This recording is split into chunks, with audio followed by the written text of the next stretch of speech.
마가복음 1장 9절에서 11절입니다. 예수님이 세례 받으시는 내용입니다. 갈릴리 나사렛에서 와서 요단강에서 요한에게 세례 받으신 거예요. 9절 갈릴리 나사렛에서부터 와서 나사렛에서 왔다. 예수님이 나사렛 고향 집을 떠나 처음 하신 일이 요단강에서 요한에게 세례를 받으신 겁니다. 요단강의 요한. 이미 요한은 이스라엘 전역에 알려진 선지자예요. 예루살렘의 성전에 있지만 성전의 역할이 미미하고요. 사람들이 요단강에 요한을 찾아와 세례받는 겁니다. 이 세례는 물속에 들어갔다가 나오는 침례입니다. 침례.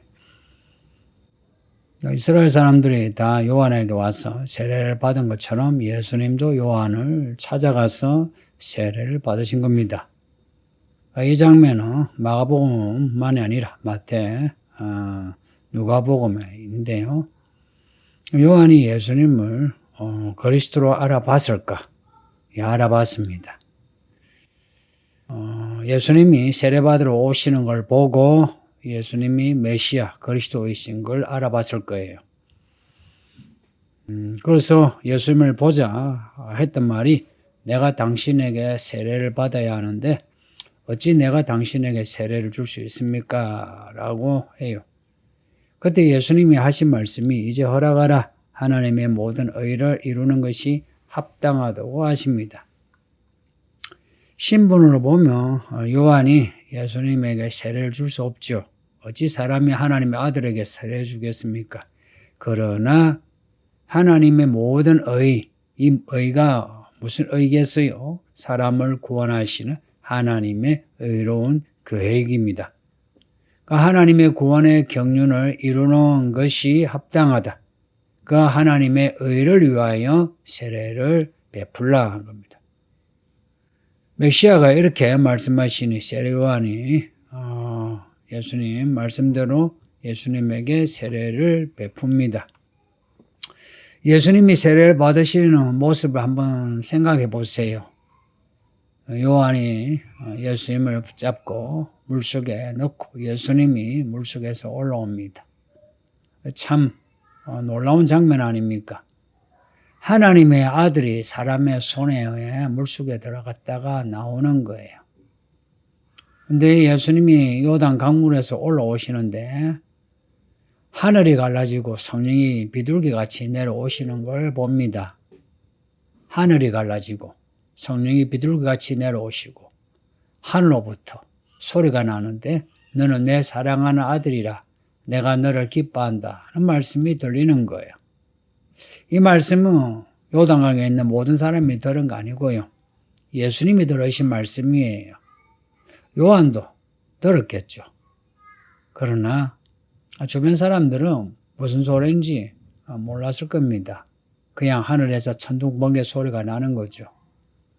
예수님이 세례받으실 때 일어난 이 사건, 하늘이 갈라지고 성령이 비둘기같이 내려오시는 거, 그리고 하늘에 음성이 들리는 거, 이 세 사건을 잊지 마세요. 하늘이 갈라졌다. 성령이 강림하시기 위해 하늘이 찢어진 겁니다. 갈라진다, 찢어진다는 거예요. 우리가 마태복음을 읽으면서 예수님이 십자가에 달려 죽으실 때에 운명하시자 성소의 휘장이 찢어졌다 나오죠. 그 찢어졌다 하는 그 단어와 같은 헬라어 단어입니다. 예수님이 성령을 받으심으로 이미 하늘의 지성소는 열린 거예요.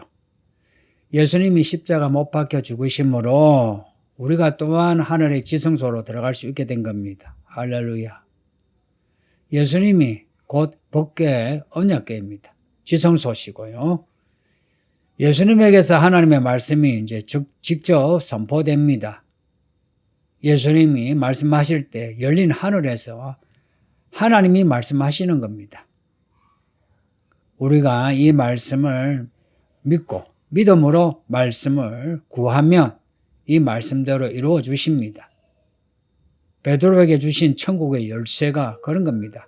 묶어주세요 하면 묶어주시고 풀어주세요 하면 풀어주십니다. 놀랍지 않습니까? 그래서 예수 믿는 사람은 이 땅에서 특별한 삶을 삽니다.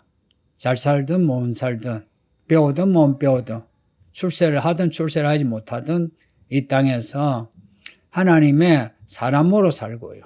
기죽지 아니하고 말씀을 선포하는 왕노릇하면서 삽니다. 왜 왕노릇하느냐? 하나님을 믿음으로 사는 거는요. 하나님의 나라고요. 그리고 예수님을 믿으니 지성소에 들어가는 제사장이 됩니다. 하나님을 만나는 거예요. 성령이 또한 비둘기같이 내려오셨습니다. 비둘기같이 내려오시는 성령. 비둘기가 성령이란 말이 아니고요. 비둘기같이 내려오는. 비둘기가 땅에 내려오는 그 땅에 내려오는 그 모습을 생각해 보세요. 그 모습을 두고 비둘기같이 내려오셨다라고 표현한 것 같습니다. 근데 뒤에 오순절 사건에서는 성령이 급하고 강한 바람으로 불의 혀 같은 모습으로 강림하십니다. 예수님이 세례 받으실 때는 성령이 비둘기같이, 그런데 오순절에 성령을 받을 때는 급하고 강한 바람, 불의 혀같이 강림하십니다. 좀 다르죠. 그러나 같은 성령이십니다. 예수님도 세례 받으심으로 성령을 받으신 거예요. 말하자면 오순절에 받을 성령 세례의 시작입니다. 우리가 예수 믿으면 성령이 우리에게 오시는데 이미 그 성령은 열린 하늘로 예수님에게 임하신 그 성령입니다. 다시 말할게요. 예수님에게 임하신 그 성령이 우리에게도 임합니다. 이미 하늘이 찢어져 열려 있어요. 그래서 성령을 받으면은 하늘과 닿아 있습니다. 예수의 이름으로 구하고 찾고 두드리며 예수님이 우리의 기도를 들으시고 우리가 요한계시록 5장 그리고 8장 읽었던 것처럼 하늘에 계신 아버지 하나님이 우리의 기도에 그 그릇에 담겨진 기도의 내용을 다 부어주십니다. 놀랍지 않습니까? 열린 하늘 사이로 말씀이 들리는데 내 사랑하는 아들이라 내가 너를 기뻐하노라고 말씀합니다. 아버지 하나님이 아들 하나님에게 말씀하시는 겁니다. 그래서 하나님은 아버지 하나님, 아들 하나님, 성령 하나님 이렇게 세 분이십니다. 세 분이십니다. 한 분 하나님인데 아버지가 덕이 있다고 아들이 덕이 있다고 성령이 덕이도 한 게 아니고 아버지 하나님이 계시고 아들 하나님이 계시고 성령 하나님이 계신 거예요. 근데 아버지 하나님, 아들 하나님, 성령 하나님이 그 마음과 생각, 계획 그리고 그 능력, 지위, 영광이 똑같은 거예요. 그래서 한 하나님이라 부르는 겁니다. 그러나 실제로는 삼위 하나님입니다. 삼위 하나님이에요. 삼위 하나님이시기에 우리가 구원받을 수 있어요. 왜냐? 하나님의 아들이 사람이 되셔 우리를 위해서 죽으셨어요. 그리고 그 아들이 부활하시고 올라가시고는 우리가 성령을 주셨어요. 그래서 우리가 구원받고 구원의 열매를 맺을 수 있는 겁니다. 만일에 예수님의 죽음이 없으면 구원이 없고요. 성령이 없으면 열매가 없습니다. 왜 우리가 성령을 받아야 하고 성령 세례 받아야 하느냐? 성령을 받아야 우리가 믿음으로 살아갈 능력을 가집니다. 이 세상에서 믿음으로 사는 거 쉽지 않거든요. 제자들이 십자가 앞에서 다 무너지고 자빠지고 흩어진 거 보세요. 우리도 우리 사회에 무슨 일 생기면 다 겁을 먹고 흩어지죠. 전에 코로나 때 보세요. 모두가 명분은 좋은 명분 걸죠. 사회가 사회에 선제적인 어떤 모습을 보여야 된다 하는데 그게 무슨 모습입니까? 예배에다 문을 닫는 거예요. 그래서 교회가 무슨 공을 세웠습니까? 그래서 사회에서 무슨 칭찬을 받았습니까? 얼마나 욕을 많이 먹었습니까? 차라리 모든 걸 걸고 예배당을 지키고 예배를 했으면 다 그랬으면 온 사회가 교회의 모습을 볼 수 있죠, 제대로. 근데 교회가 그때 겁을 먹고 고개 숙인 거 아닙니까? 그때 이 허접한 믿음 가진 사람, 허접한 지식으로 교회가 이래야 하더니 저래야 하더니 그렇게 떠들더니 교회가 지금 어떻습니까? 우리는 이 말씀과 성령으로 충만해야 합니다. 말씀을 아무리 많이 알아도 성령을 받지 아니하면 믿음으로 살 수 있는 능력이 없어요.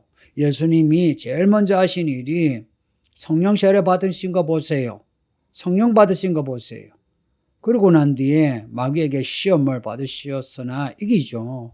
그리고 복음을 전하시죠. 똑같이 우리도 하나님의 일을 하려면 열린 하늘로 성령을 받아야 합니다. 성령을 받지 아니한 사람이 어떻게 하나님의 일, 하나님의 집에서 하나님의 일꾼이 될 수 있습니까?